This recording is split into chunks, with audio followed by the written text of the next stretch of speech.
What should we depend on our man for? For protection, provision. It could be spiritual guide. It could be education. A man who wants to But you haven't said money a yet. priest. Haven't said money yet. Priest. Haven't said money yet. Priest. Women really think that the only element of provision is money. This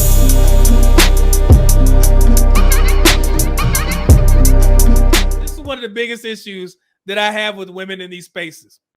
They'll ask a man a question, the man gives an answer, and they don't accept his answer, and they try and tell him that he's wrong. This is a perfect example of that. An independent woman seems like she can't be a good mate, wife, or mother. Like, I still want to cook for my, even if I'm busting my ass. It's counterintuitive, right? Because What part is? Independent.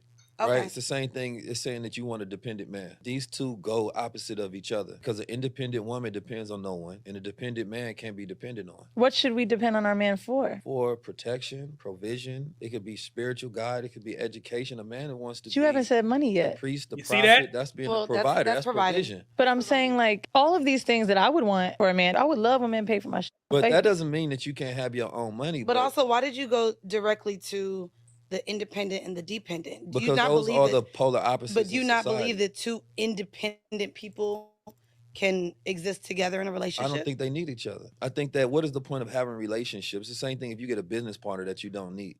Now, you see, and this is what I want men to understand, is that women really think that the only element of provision is money, because he listed off all those other things, and that one woman, she correctly was like, hey, you didn't mention money yet. You haven't said money yet. Priest. Because there's other things that go into provision, and that's why I asked the question, if a marriage is 50-50, can a man still be considered a provider? And most of the women said no. And I was like, well, it's other things, just like this gentleman said. He gave a very succinct answer. He gave an analogy, and they still didn't accept it. They don't understand. And I don't understand what we miss in these spaces in regards to interdependency. That's how most good marriages work. From what I've read and what I've learned, most marriages work when you're interdependent, not dependent, not independent. You practice interdependence.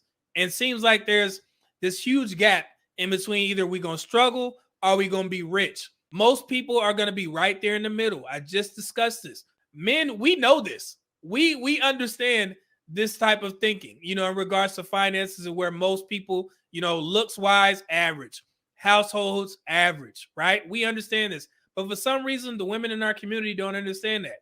Everybody thinks that their worth, or they're supposed to get more than the average person when you're sitting there average. So and like I said, I'm just trying to put these conversations into perspective and add some clarity so we can be on the right page. Because if one side is hearing something else and it's not true, and I'm particularly talking about our women, and the other side knows the truth, then we have a clash there.